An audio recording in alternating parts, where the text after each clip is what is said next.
Some prisons are so quiet that you only notice when you no longer breathe properly. A subtle accumulation of small things, relationships that exhaust, thoughts that get sick, distractions that deviate. We live surrounded by excesses of noise, of opinion, of urgency.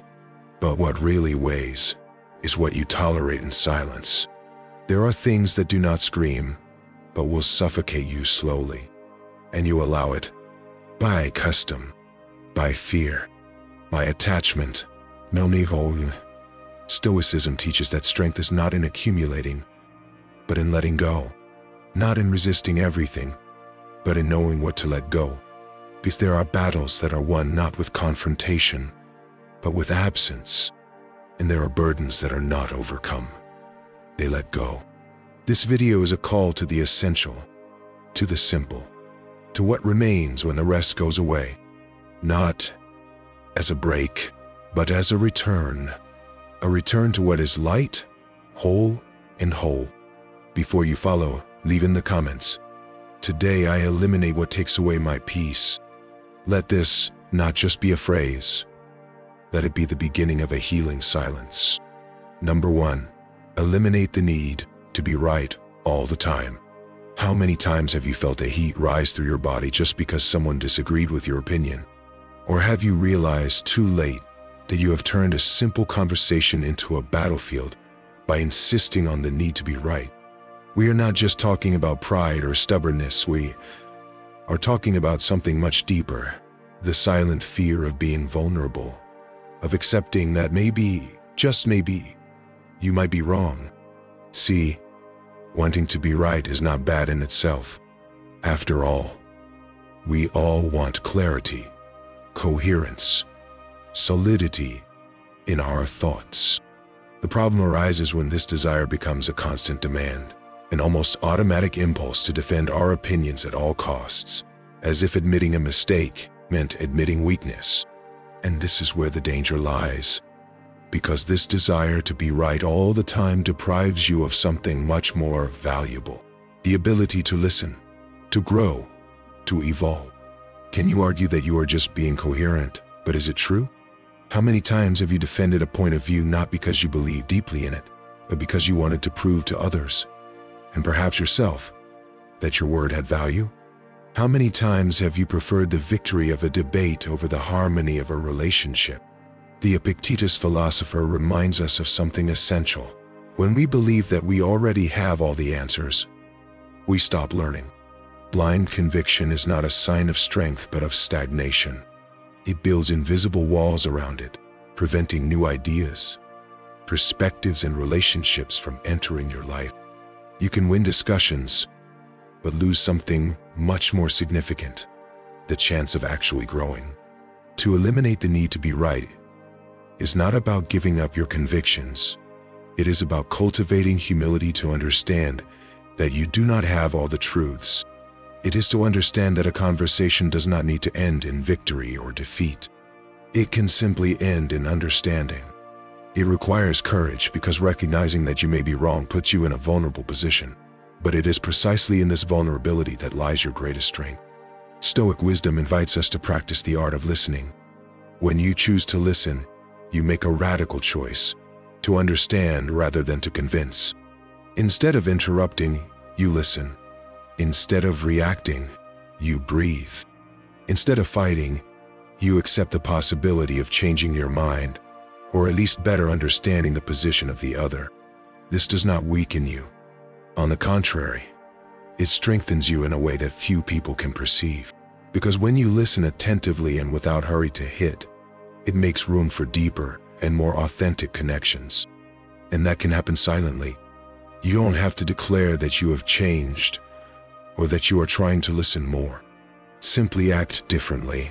When the next opportunity comes up to get into a fight, choose to take a step back, take a deep breath, and ask yourself, is it really worth fighting for this? Or would it be better to listen? As you take this new stance, you will realize something powerful.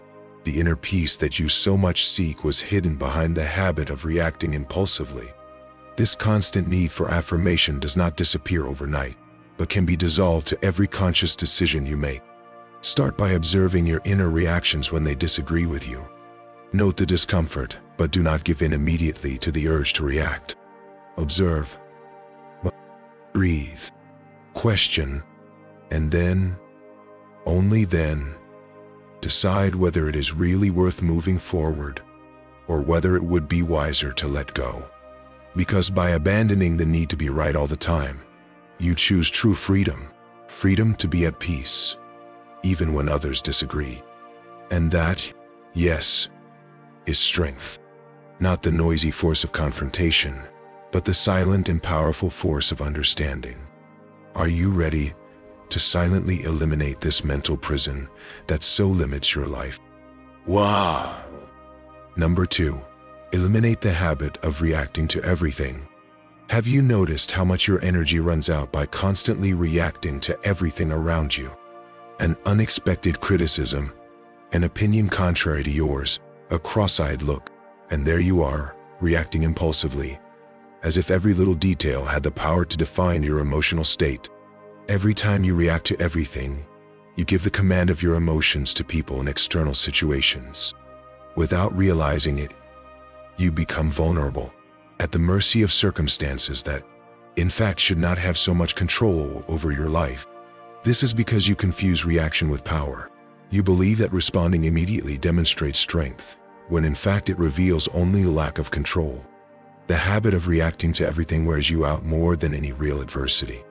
The problem is not in the things that happen around you, but in the way that you choose to interpret them. When someone acts or speaks in an unpleasant way, the automatic reaction is usually to defend themselves or to fight back, as if not to react meant defeat. But ask yourself, what victory is there in losing your peace for something that, in essence, is irrelevant? You don't have to react to everything that bothers you. Not every provocation deserves an answer. Learning to let go of some things is not weakness, it's wisdom. Because the more you react, the more you reinforce the idea that you are vulnerable to external judgment. Every exaggerated reaction reaffirms that you are under someone else's control. No one can hurt you without your consent. When Seneca wrote those words, he was not denying the existence of pain, but reminding us that the most destructive pain is born of our permission. You only hurt yourself because you somehow agreed to carry that as truth. And that can be stopped now. The moment you understand that it is you who choose whether something hurts you or not, everything changes. The real force is not in reacting immediately, but in taking a deep breath and knowingly deciding what deserves your attention. It does not mean ignoring your emotions, but recognizing that many times they are intensified by yourself. This change happens silently. It is not necessary to announce that now you choose not to react. Just start. When someone says something unpleasant, stop for a second before responding. Observe your emotions. Understand that they are valid, but also transient. If you realize that this situation does not deserve your energy, simply do not react. Do not consent to other people's words disturb your balance. Doing so repeatedly, something powerful will begin to happen. You will realize that your life becomes lighter, quieter. The peace you seek is not in control over others, but in control over yourself. And that control you exercise by knowingly choosing which battles to fight and which to let go.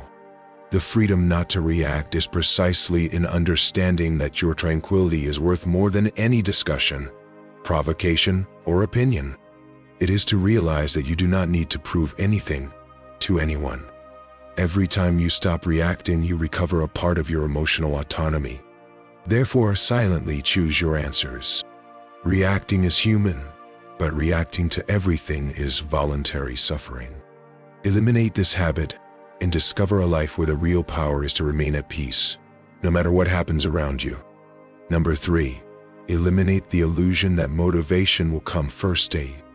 Waking up with will, being inspired, feeling ready. This is the fantasy that many silently feed, that they will only begin to act when the motivation comes, when the mood rises like a ray of sunshine after the storm. But what if that day does not come? What if, by waiting for the right impulse, you are putting off your whole life? The truth is hard, but liberating. Motivation does not come before action. It is a consequence of it. Whoever expects to feel the will to move almost always remains still. And it is not because of lack of energy. It is because of lack of clarity. You are distracted, tired, procrastinate, and then blame yourself. But the problem is not your ability. It is the mistaken belief that the desire to act will come spontaneously. Stoicism invites us to reverse this logic. Marcus Aurelius wrote in his diaries, "Discipline is freedom," a phrase that seems contradictory at first sight, but hides a profound truth. Because discipline, far from being a prison, is what frees you from the tyranny of your own impulses. It is what allows you to do what needs to be done, even when the will does not come. And that is exactly where your life begins to change.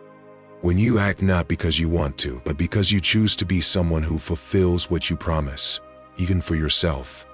To eliminate this illusion is to abandon one of the most common mistakes of our time, that living with purpose is light, always inspiring, full of enthusiasm. It is not. To live with purpose is to repeat silent actions, day after day, even without applause, even without immediate results. Think about it.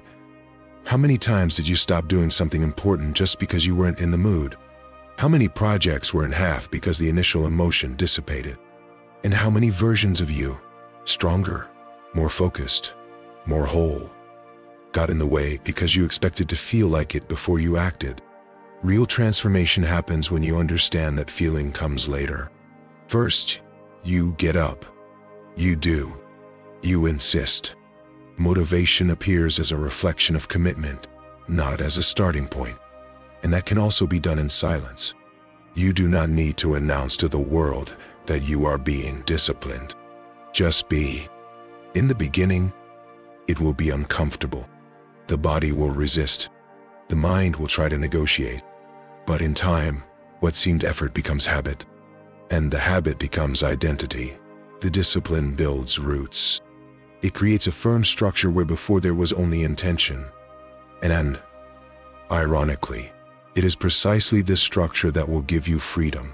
Freedom to no longer depend on mood, moment, inspiration. Don't expect to feel ready. Don't trust the excitement. She comes and goes. Trust the ritual, the routine, the silent decision to appear every day. Because those who present themselves without will, that yes is free. Discipline isn't about rigidity. It's about fidelity to who you want to be. And that's the kind of fidelity that no one can demand from you. Number 4, eliminate the craze of justifying everything you feel. There is an emotional addiction disguised as sensitivity, the need to justify everything you feel. Every sadness needs an explanation. Each fall requires a guilty one.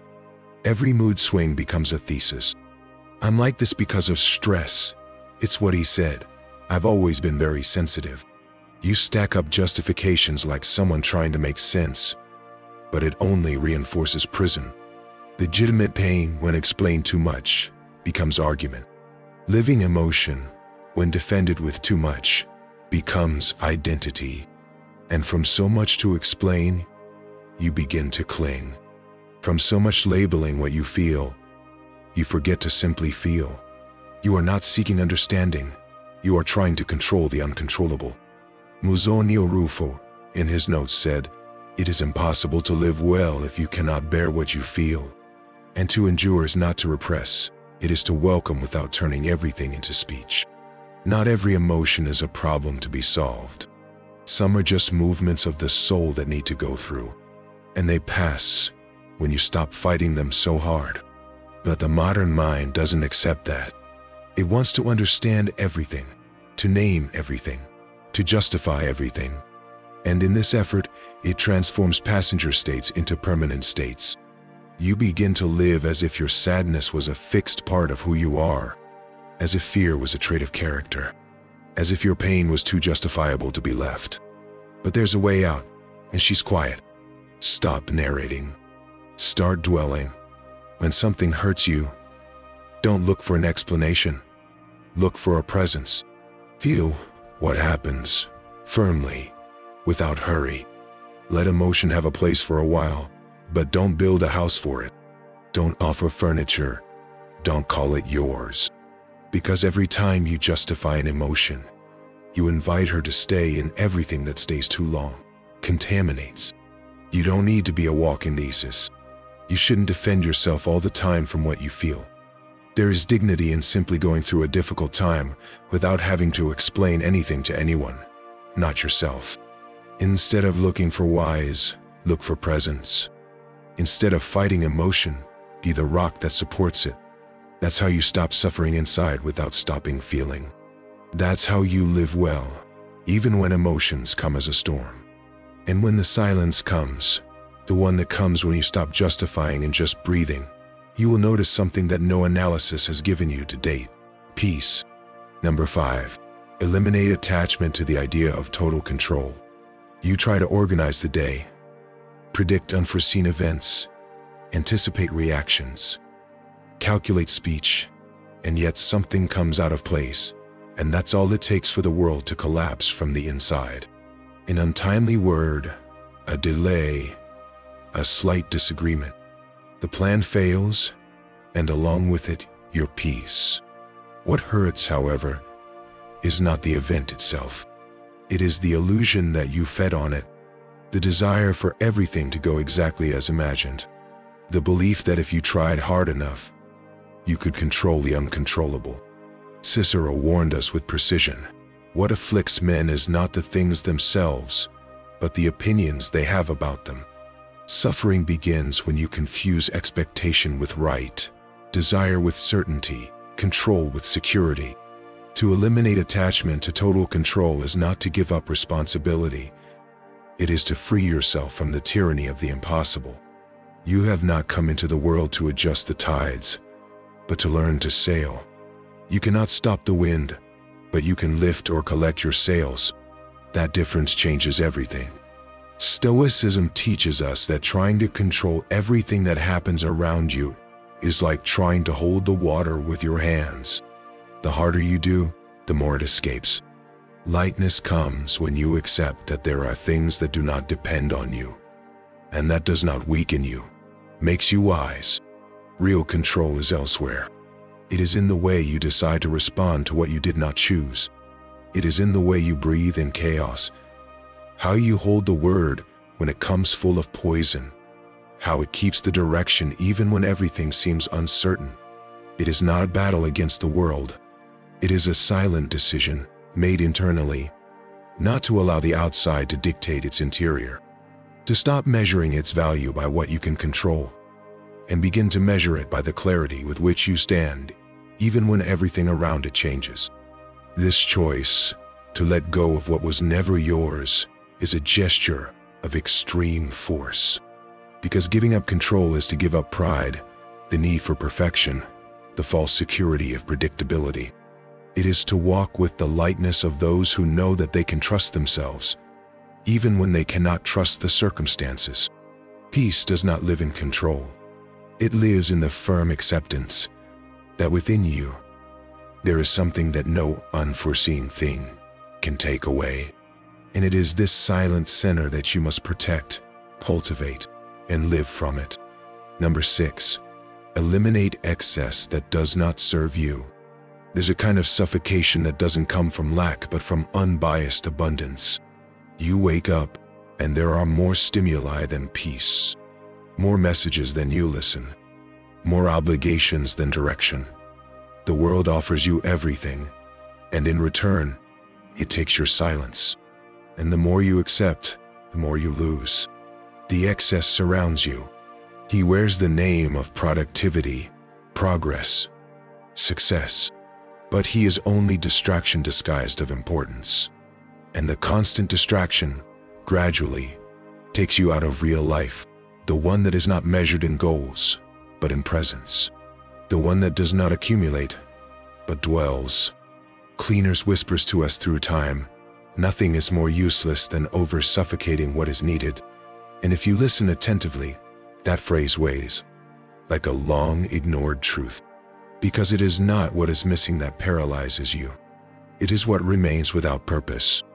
The excess presents itself in subtle ways: a wardrobe that you don't touch, relationships that you maintain by obligation, procrastinations justified by a tiredness that doesn't pass, ideas that have expired but still live in your routine, and all of that, added up, prevents you from hearing what's still pulsing with truth.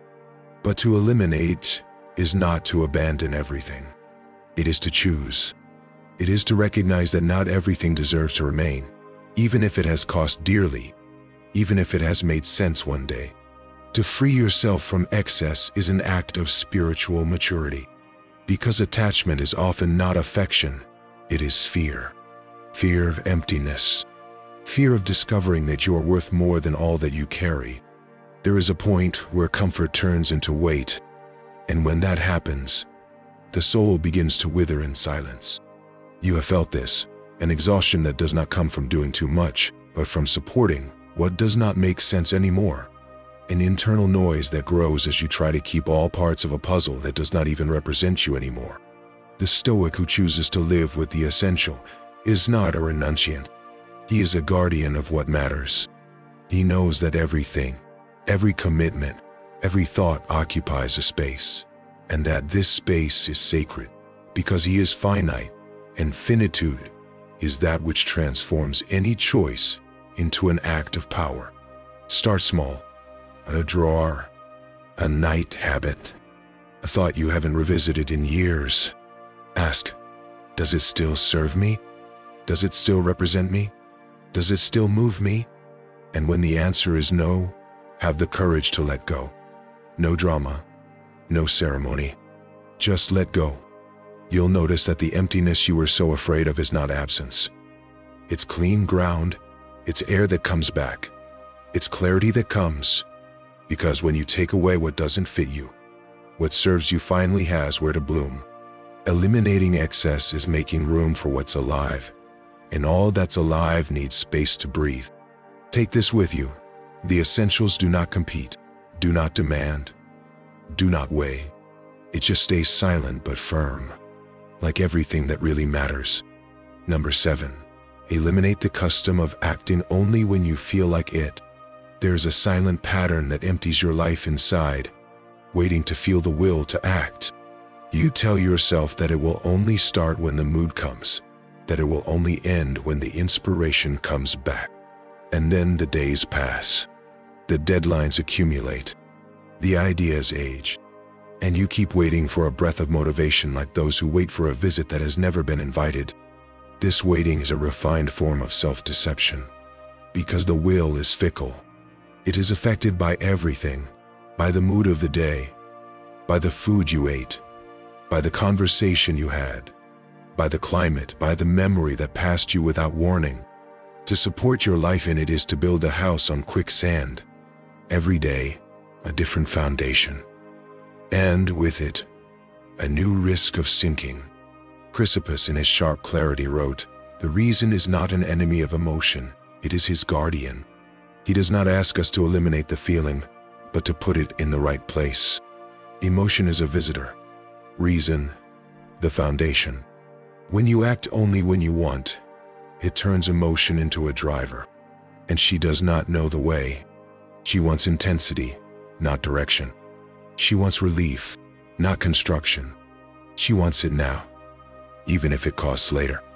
To eliminate the custom of acting only when you feel like it is to take, with courage, the discipline of being who you promised yourself you would be, even when you are tired, even when there is no audience, even when nothing in you is inspired, because that is where the truth of your intention is revealed.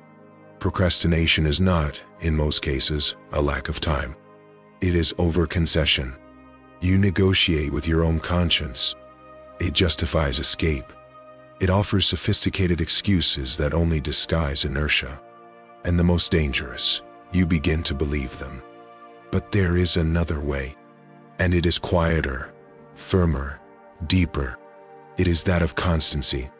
It is that of action without spectacle. It is that of fidelity to the task, even when the mind tries to convince that it is not worth it. Constancy does not require you to be motivated. It only requires presence. Think, how many things have you stopped doing because it wasn't the time? How many beginnings were postponed because the heart wasn't excited? How many commitments to yourself were broken because of lack of spirit? Now ask, what would you have built if you had done it without will? You don't need to be excited. You need to be available. The disposition is what you offer to the world when you decide not to be hostage to your own internal state. It's what turns an idea into practice, a dream into routine, an intention into form. This does not mean becoming insensitive. On the contrary, putting everything in its place. Emotion points out paths, but who walks is the reason. It is it that holds the hand of fear, which calms anxiety, which says, let's go anyway. And the beauty of it is that the will almost always comes after the first step, after the body in motion, after the gesture that breaks the inertia, because the action generates energy, and the energy feeds the desire, not the other way around. The Stoic acts by choice, not by impulse. He does not expect the perfect scenario, nor emotional confirmation.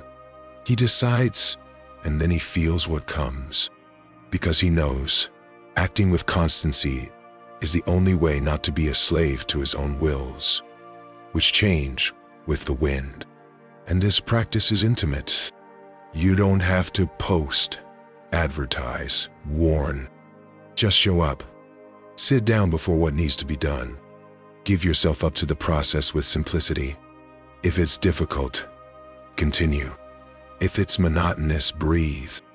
If it seems useless, remember, you're training yourself not to do what you want, but to do what matters. The custom of acting only when there is will is comfortable, but the habit of acting even without it transforms you. It builds not only results, but character.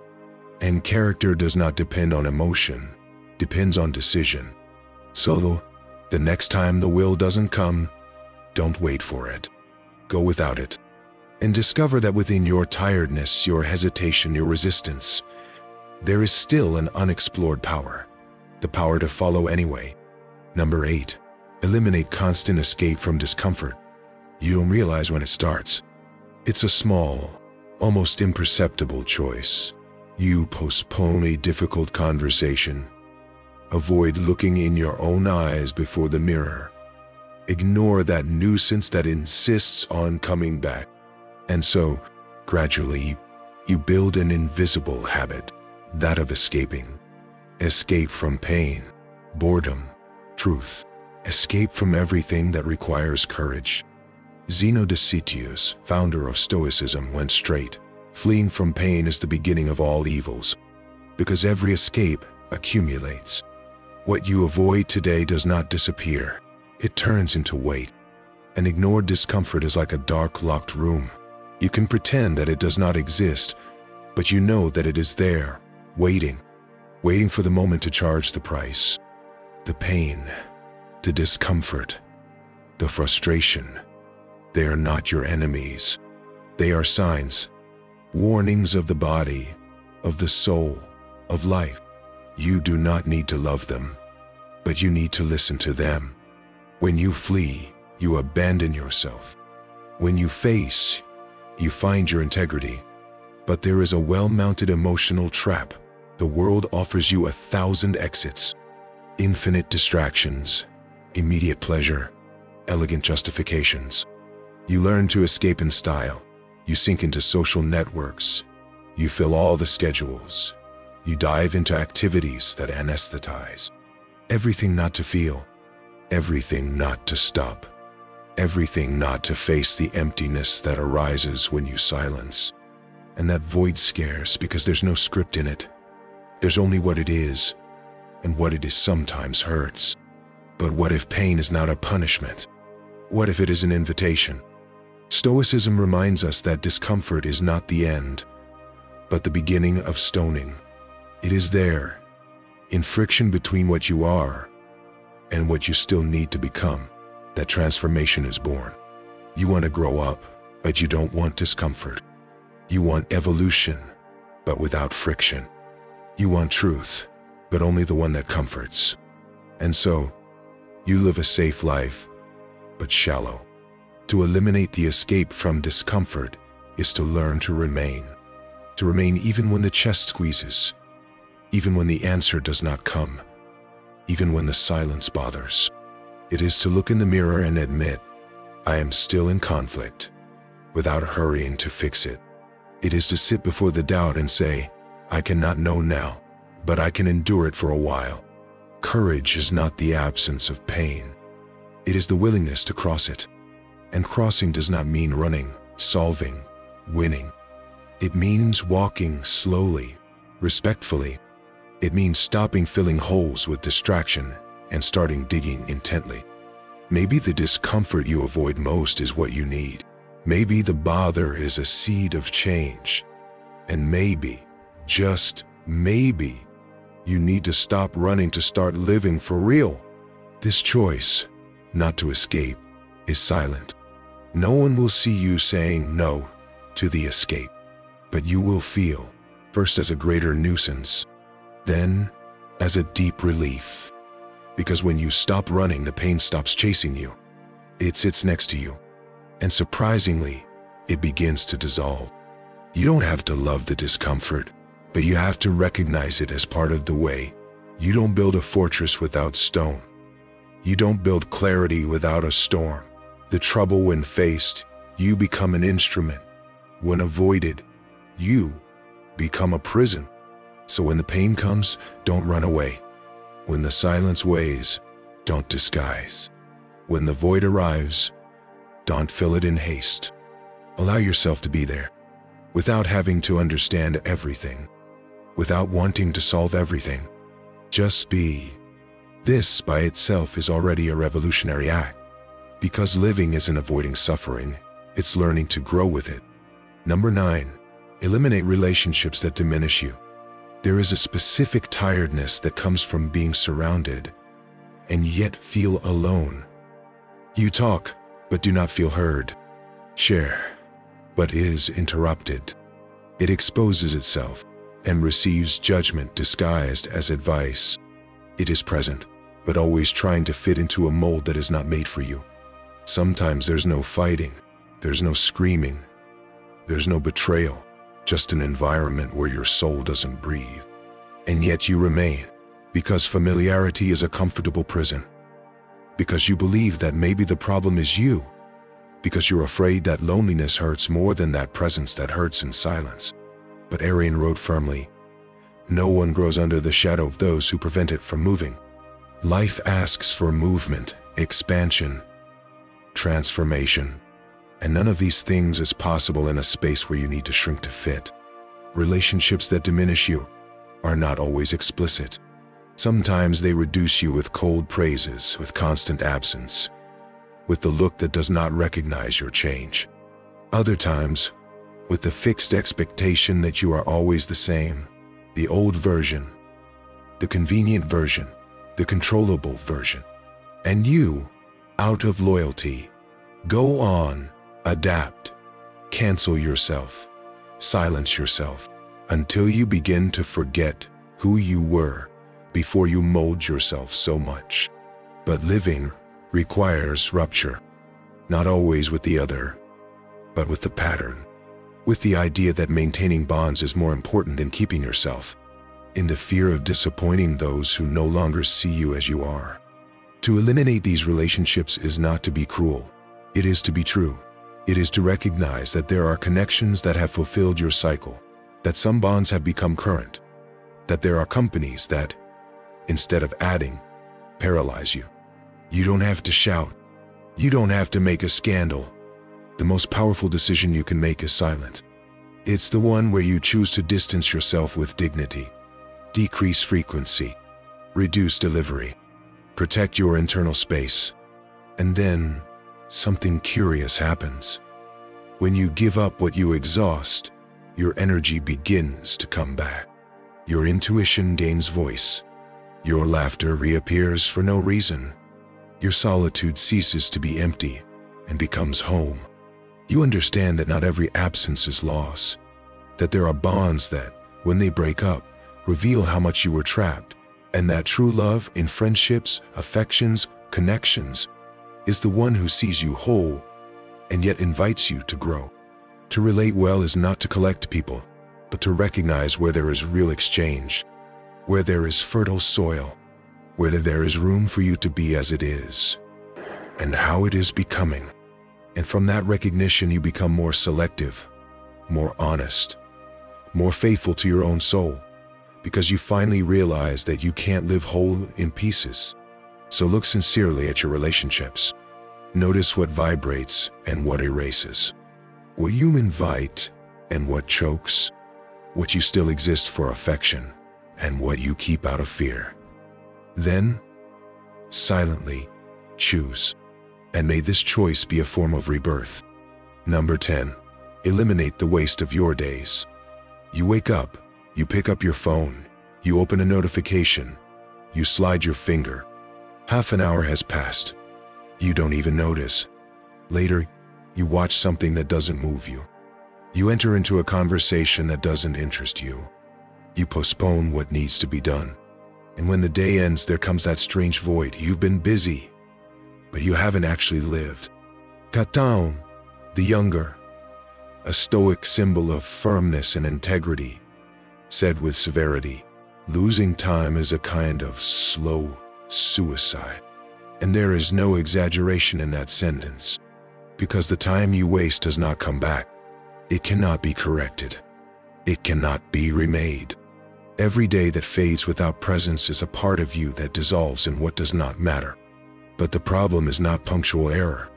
It is the silent pattern of distraction. You spend your days as those with infinite credit, as if there were guarantees, as if there were a second round. And there is no. Time is a river without turning, and every choice, every distraction, every delay without consciousness is a drop less in your jar of life. You don't have to make big revolutions, but you have to stop treating your days like they're disposable. Eliminate the waste disguised as rest. How many times do you say you are relaxing, but are you just anesthetizing yourself? Rolling canvases, eating without hunger, consuming without absorbing. Resting is presence. What disconnects you from yourself, even if it seems pleasure, is loss. Also eliminate commitments that do not carry meaning. The encounters that you accept for convenience, the yeast that are said for fear of sounding rude. Because the time spent where you do not want to be is time taken from your soul. And perhaps the most important thing is to eliminate the camouflaged procrastination of planning. You think, you organize, you project, but you don't act. And in the meantime, the days go on, waiting until one day, tired, you don't wait anymore. To live with a conscience of time is not to live in haste. It is to live with intent. It is to ask before each choice, this brings me near or takes me away from who I want to be. It is to look at the clock not as an enemy, but as a reminder. Now is all there is. And that can and must be done in silence. There is no need to become productive in the eyes of others. Just be present with yourself. Just make every gesture with integrity. Just value the hours as if they were precious stones. Because they are. Time is more than minutes passing by. It's the invisible fabric of your existence. It's where everything happens, where everything is built, where everything is lost. You will never be younger than you are now. You will never have exactly the same opportunities, the same body, the same look. Each day is a universe that opens or closes, and the key always is in your attention. Catan lived and died with the firmness of those who knew that one cannot negotiate over time. He understood that living with honor was also living with quiet urgency, the urgency of not wasting. So look at your days. See where your attention runs. See what occupies your schedule. See what repeats without thinking. Then choose. Choose with presence, with clarity, with courage. And that as of today, no day is wasted without you, at least for a moment, having lived whole within it. I sincerely hope that this message has been helpful. I sincerely want to congratulate you for coming this far and completing the video. That means that you want to improve as a person. If you liked the video, leave your comment. If you don't know what to say, comment gratitude. Then I'll know that you've watched until the end. If you're not already on the channel, what are you waiting for? Sign up now and join us. Stoicism is full of teachings like this, which are applicable to our everyday life. Therefore, I encourage you to continue learning about this philosophy. I leave here 2 videos full of Stoic wisdom so you can continue learning. Until next.